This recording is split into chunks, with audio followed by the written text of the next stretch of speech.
Welcome to SwitchCorner, my name is Alex and today we're going to be taking a look at To Yomi on the Nintendo Switch. I'll be breaking down today what this one is all about as well as my initial impressions this far after I got hands-on with the Switch build for the opening hour. So with that, hit subscribe, join us here for reviews and deals daily, and let's get started. To Yomi is a samurai experience with visuals and storytelling that are inspired by the films of Akira Kurosawa. The opening moments have you playing as a child going through training before seeing your master get killed. At this point we kind of flash forward to our adulthood. We are now the protector of this town and a battle is imminent. A warlord and his forces they have gathered to invade and slaughter. Our response to this threat, get out there and strike first while the defences are still in preparation. Sadly, it sounds like a good idea, but it was a trap. While we were taking down this army, the warlord invaded, and now we are heading back to see what has happened to our loved ones, and simply put, it is definitely not good. That's really where my hands-on time with the game ended for now, but what follows is the title To Yomi, to rescue and assist those that we know and love. For those that do not know as well, a Yomi is essentially the Japanese word for land of the dead. To Yomi then, gameplay-wise, it's a cinematic action-adventure that involves exploration and combat.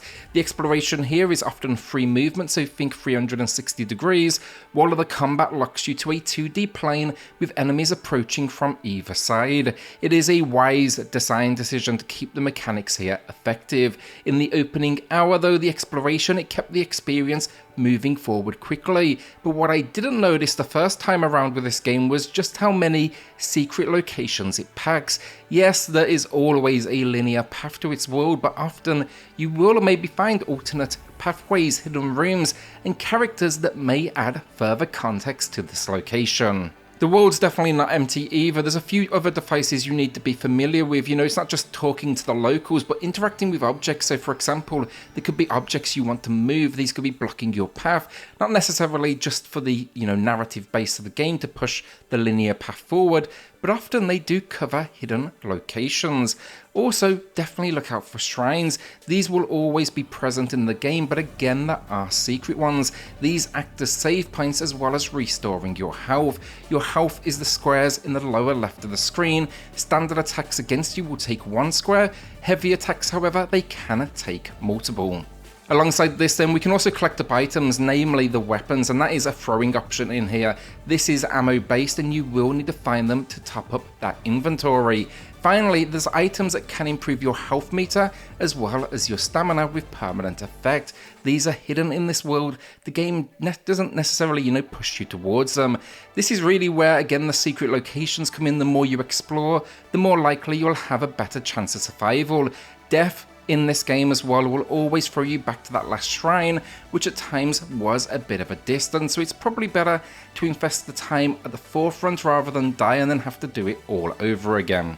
This all said on exploration then, it's the combat that most are going to be interested in. Who doesn't love swinging a samurai blade in style to take down multiple enemies, and this game pretty much packs a constant slew of enemies running your direction. This is where the gameplay, however, the mechanics shift. As I said, exploration is free movement, but now we're going to be moving to a 2D plane. This combat, it is combo driven with light and heavy attacks, and new moves and combinations become unlocked with progression. This is not a game, however, where you can simply button mash. It's really all about timing and watching out for incoming strikes. This is then further, reinforced with the game's inclusion of a block or, parry button. To Yomi as well features stamina, so do be aware you can't simply block indefinitely. It's a simple enough system, block at the right time to be rewarded with an enemy that stumbles, which allows an opening for you to slash.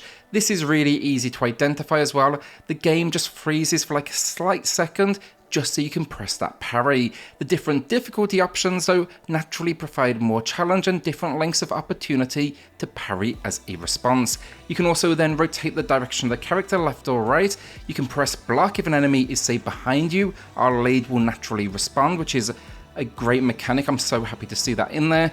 And we can also deliver finishes as well when an enemy is stunned, and these are particularly brutal and satisfying.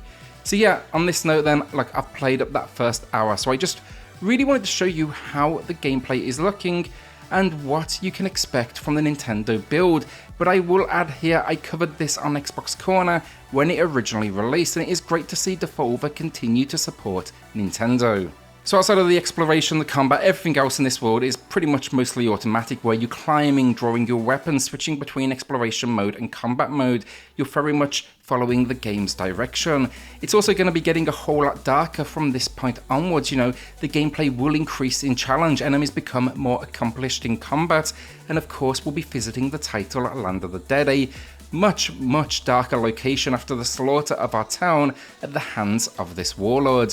Few games as well that can match how stylish this one looks in the opening moments. It's not just the black and white visuals paying a tribute to its influences, but the constantly shifting camera angles that make it so engrossing. Just a couple of examples. There's a moment when you're crossing a bridge, you'll be battling invaders, but instead of being up close, we are viewing the action from a boat in the lake below. There's another one when we are running through war-beaten streets, and here we're actually inside a house where we can see the silhouettes of locals watching the action play out. It just adds this really unique element to the presentation.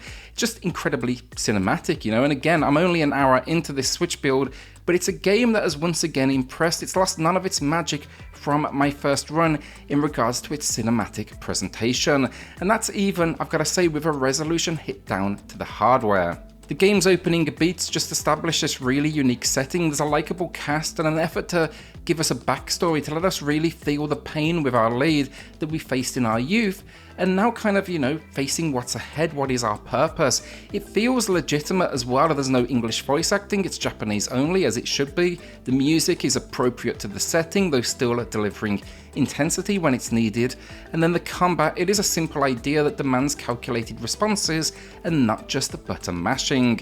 I will be covering this Switch build in more detail with a full review closer to launch, where you can expect to see my full opinion. Really curious to see how the performance holds up, and really, can it continue to deliver this what is impressive cinematic style but on reduced hardware. As I said, you know, right now I'm an hour in, there's some big set pieces in here already, but the adventure takes about 4 hours, so no doubt at this point there's still a lot of secrets and locations to see, also a whole lot of like much bigger set pieces. So yeah, in that review I'll be breaking down the story, the gameplay, the visuals, the audio, and yeah, we'll also be looking at what, if any, Switch changes have occurred. I'll also dive into the frame rate as well, because so far there's been some stutters, but it seems relatively stable.